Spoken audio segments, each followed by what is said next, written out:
En los días posteriores a la llegada de Dina Boluarte, ella hace un relato, una radiografía de sí misma, para entender cómo es que Dina Boluarte es presidenta y por qué no tiene ningún sostén político. No solamente no tiene partido, no tiene seguimiento, no tiene organización, no tiene experiencia, no tiene vuelo, no tiene intelecto, no tiene capacidad histórica.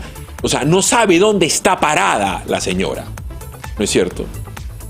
Me dicen que ya renunció 2 veces porque no sabe qué hacer y tiene como idas y vueltas, ¿no? Porque viva es, oportunista es. Pero para que se entienda cómo es que esta señora llega a la presidencia. Ella misma lo dice, César.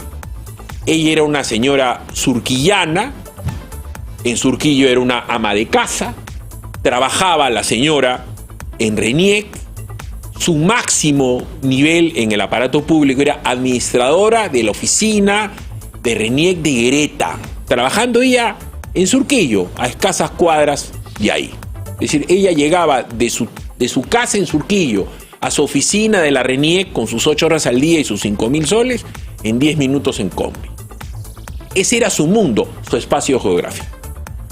La señora un día, como muchos vecinos, en su pleno derecho, dice: yo quiero tener un movimiento municipal, yo quiero ser alcaldesa de Surquillo.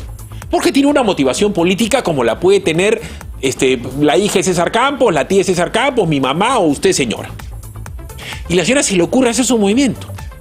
Y no le da el vuelo político para convencer a los vecinos de Surquillo, ni logra hacer su movimiento. Pero bueno, se hace conocida en pequeños aspectos porque ella es una persona que evidentemente a la vista es una persona simpática, es una persona de muy buena presencia, es la típica, y acá no estoy siendo peyorativo, chola blanca guapa, porque es una mujer muy bien puesta, es muy bien hablada, tiene prestancia. A ustedes la ven, toda la ropa nueva, que sé quién se la ha conseguido. No le funciona. Se pone en contacto con Susana Villarán para ver si ella podía ser parte de algún ejercicio de la caviarada, y no le funciona. Pero ya tiene una relevancia. Es miembro, en su arribismo, del comité electoral en la época en donde Pedro Angulo era decano del Colegio de Abogados. Ese era todo su vuelo político. Todito el vuelo político. ¿Y dónde entra a tallar los mequetrefes a los calú de César y que recién se ha dado cuenta Meléndez? ¿No? Meléndez se da cuenta de las cosas 3, 4 años después. ¿No es cierto? Pese a que él se autoproclama como un gran visionario político. No, a mí me gusta decir las cosas como son. Cuando él me decía que yo era troll radial, ¿no es cierto? Sería bueno que se afeite, que se bañe, se ponga una corbata y que realmente piense. Porque estos mequetrefes han sido comparsa de qué. Esta señora, que era una NN en la política, o sea, que no había podido llegar a fracasar, era algo así como Moregui en la política, nunca llegó a fracasar. Se encuentra con una ley de partidos políticos, César. Una tontería que se llama paridad y alternancia. ¿Así? ¿Cómo es eso? Claro, el señor Vladimir Roy Cerrón Rojas quería tener una plancha presidencial. Y necesitaba en la plancha presidencial a una persona que la encabece, a otra persona que la secunde, y para secundar una plancha presidencial, César, tiene que ser mujer. Como si el día de mañana una candidata mujer debería tener un vicepresidente hombre y otra vicepresidente mujer. Entonces Cerrón la llama a ella, recién la conoce, y ella, que es oportunista, dice: ahora es cuando. No está mal ser candidata a una vicepresidencia. ¿Por qué? Por estas tonterías que hacía toda esta soldevilla. Entonces Vladimir Cerrón, que es el que arma Perú Libre, y ya sabemos cómo, con los dinámicos del centro, con la plata, con la coima, con los brevetes, dice: ¿y cómo hacemos, no? Candidato a la presidencia. Se ubica Pedro Castillo Terrones, que es producto de la famosa huelga, ¿no es cierto?, del magisterio. Él es del ala de la extrema izquierda, del FUDET, del CONARE, ¿sabe Dios qué? Entonces, este señor se catapulta, fina cortesía de PPK y la señora Marilú Martens, que lo vuelven famoso a este tipo. Porque Pedro Castillo se hace famoso en esa huelga. No teniendo capacidad oratoria, no teniendo presencia, un agitador de plaza. Lo hacen famoso, porque la tosudez de PPK era no subir el sueldo a los maestros. ¿Por qué? Porque no se le da la gana. Él está ocupado en chinchero, en joder a Chávarri, en joder a Alarcón, en hacer cualquier cosa. Entonces, este tipo la llama ella. ¿Cómo no? Pedro Castillo llegó a la hora nona, porque la ley de partidos políticos permite que cualquier invitado le hace un advenedizo en tal día firme y ya puede ser candidato presidencial. Una de las cosas que tienen que variarse, lo ha dicho Mauricio Mulder hace años, si tú quieres ser candidato presidencial de un partido, tienes que tener mínimo 5 años de militancia en ese partido. Y se acabaron los aventureros como Pedro Castillo. La otra aventurera, Dina Boluarte. César, ella firma para ser vicepresidente y lo primero que le importaba era su puestito a 10 minutos en combi de su casa, sus 5.000, 4.000 soles mensuales en RENIEC. Si ella era candidata al Congreso, tenía que hacer labor proselitista, tenía que renunciar. Dice, no, yo no puedo renunciar a mi sueldo, porque vive de su sueldo. Dijo, yo voy, pero no soy candidata al Congreso. Es más, pensaba que no iba a salir, tanto que no iba a salir, que ella sigue siendo funcionaria de RENIEC y pide licencia. ¿Para qué? Para regresar si fracasaba su aventura política. Entonces, historia, César. Exactamente, y además, mirando a la distancia, Fili, como tú estás señalando, Cerrón se encargó de nombrar gente muy mediana, ¿no?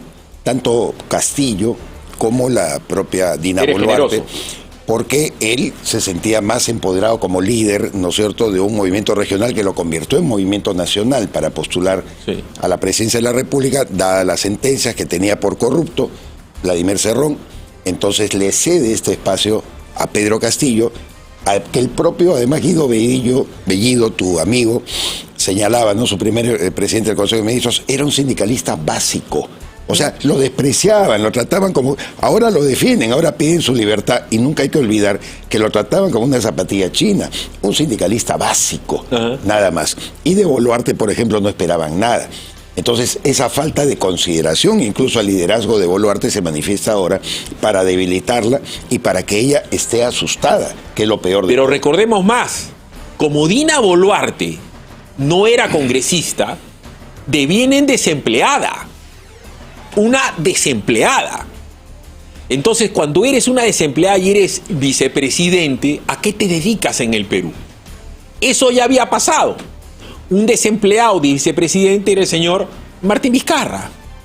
Y el señor Kuczynski, gran corrupto, gran pendejo, ¿no es cierto?, le dice, ya, yo te voy a ser ministro de Transportes y Comunicaciones. Porque él tenía un interés chinchero. Y tú me sacas chinchero adelante, porque ese es mi negocio, el de Zabalita y el de, en fin, de este consorcio que no tenía plata para cerrar. Y Martín Vizcarra, ladino, oportunista, ¿no es cierto? Porque así como Vizcarra ha sido el vicepresidente de Kuczynski, ella ha sido el vicepresidente de Castillo. Entonces Vizcarra lo que quería seguir robando, ¿correcto? Y después pasó lo que tenía que pasar, con el ladrón 1 y ladrón 2. Pero ella llega y no tenía trabajo. Y la hacen ministra de Estado desde el primer momento. Entonces ella ha estado con Castillo desde el primer momento. Ha estado en todos los consejos de ministros. Como decimos nosotros en la calle y a la antigua, se ha ganado con el pase, se ha ganado con el sajiro.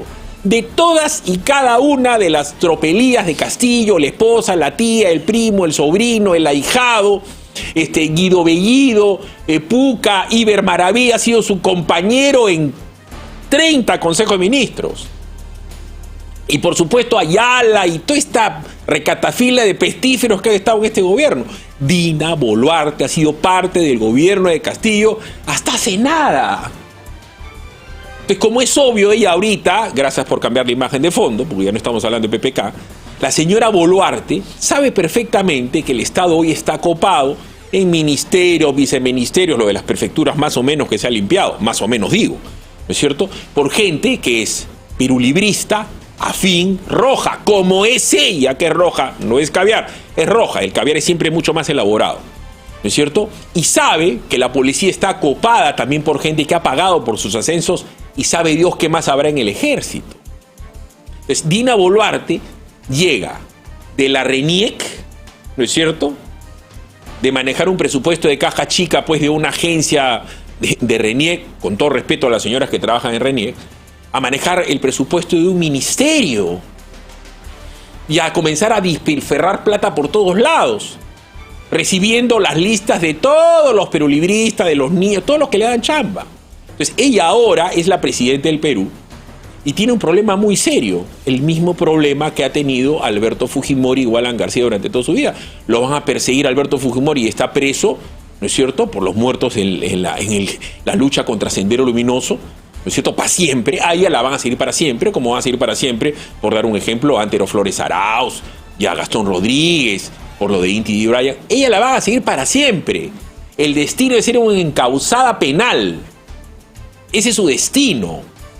Entonces, y ella está en manos de los caviares que manejan el sistema, no solamente electoral, sino el judicial y mucha parte del sistema fiscal. Porque Patricia Benavides hace una bocanada de aire fresco en el tema anticorrupción, pero todo el tema de los derechos humanos es feudo caviar y a ella la van a enjuiciar y la van a meter presa. El destino de ella es la cárcel. ¿Con qué agravante? Fujimori tenía partido político, tenía sostén político, tenía una hija con carisma, tenía un hijo con carisma, hasta que se le agotó el carisma a la hija y al hijo. ¿Cierto? Porque todo se agota. Se le agotó el carisma a Alan García, que ha sido un titán de la política peruana, ¿correcto? Se le agotó el carisma a Belaúnde, ¿correcto? Entonces, cuando Fujimori pierde poder, se desespera, quiere que lo indulte y está preso. Dina Boluarte va a morir en la cárcel. No hay cómo jugar eso. Y eso es algo que todavía le cuesta entender. A ella, si por Inti y por Brian van a perseguir para siempre a los otros señores, olvídense que tengan razón, a ella la van a seguir hasta que se muera por los 40 muertos y Dios quiera que no haya más muertos. El 30 de diciembre cumplió años nuestro querido amigo el almirante Luis Gianpietri. Y Luis Gianpietri es un ejemplo también de la persecución caviar. 36, casi 40 años, Philip, en el mismo proceso por el tema de los penales, en el tema del frontón.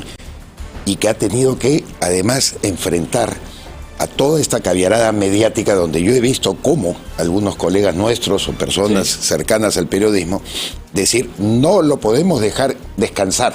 Yo escuché una vez en una reunión esto de una muy conocida periodista, no la voy a mencionar por su nombre, pero dijo, no los vamos a dejar descansar.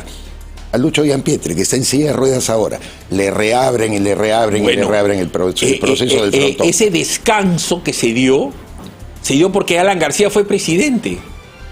Y entre los múltiples errores de Alan García, porque su segunda presidencia fue más que buena, pero tuvo errores garrafales. Pactar con García Saín en la caviarada. Lo soltaron un ratito a García y por ende lo sueltan y lo dejan de apretar a Gianpietri. Porque el frontón era García. ¿No es cierto? Él pacta con los caviares y supuestamente lo suelta. Mentiras. Volvió a caer y lo persiguen los caviares. Sus mismos cuasi amigos. Sus amigos de la República, los mismos periodistas que le besaban la mano tantas veces. Pocas veces alguien tan adulado y sobado como García. Pero los caviares van sobre García y hasta el día de hoy, si quisieran algo, si algo fuera factible, es revivirlo para volverlo a matar. Entonces la señora Dina Boluarte se tiene que mirar en el espejo de Fujimori y de García, porque la van a seguir por el tema de los derechos humanos hasta que se muera. Con una gran diferencia, García tiene una capacidad titánica de defenderse, pero se agota, hasta él se agota. Su partido dejó de tener la fuerza. Eso de que el APRA manejaba el Poder Judicial era una entelequia de hace muchos años, que probablemente era cierta. Pero después del gobierno de Alan García no quedó ni añicos. Tal es así que le iban a meter preso por algo que hasta el día de hoy nadie puede probar ni saber por qué. Si tú le preguntas a la gente por qué es que a Alan García lo iban a meter preso ese infausto día, la gente ni sabe. Los periodistas ni saben. Ni saben. Pero lo iban a meter preso. ¿Por qué? Porque no lo puedes dejar descansar. Esa es la caviarada. Y el odio de Sendero es interminable. Abimael Guzmán lo dijo, es un recodo en el camino. Y esta señora, indefectiblemente, va a terminar presa. Y les voy a explicar por qué. Porque no tiene partido, no tiene sostén político, no tiene ningún patrimonio personal, va a ser una desempleada. Si las elecciones fueran el 2023, el 2024 desempleada. Si son el 2024, en abril desempleada. Desempleada. Sin patrimonio personal y sin pensión. Sin partido, sin defensa. Antero Flores Arauz no está preso porque es un gran abogado y tiene patrimonio personal para bancarse su defensa. Y eso cuesta, cualquier persona que hayamos tenido juicio sabe que los abogados viven de algo. Entonces, esta señora está atrapada en una realidad horrenda para su cabeza, porque ella es roja. No es caviar. ¿no? Ni siquiera Otárola es caviar. Caviar, el presidente del Perú hoy de verdad es Otárola. Y el hermano y el amigo de la señora. Ella no sabe qué hacer. No sabe qué hacer. Porque ¿qué cosas se tiene que hacer? Estado de Derecho. Y el Estado de Derecho es decirle a alguien que no puede tomar de ninguna manera una carretera, que no puede tomar una hidroeléctrica, que no puede asaltar un aeropuerto. Pero si ella estaba en la prédica de toma la calle.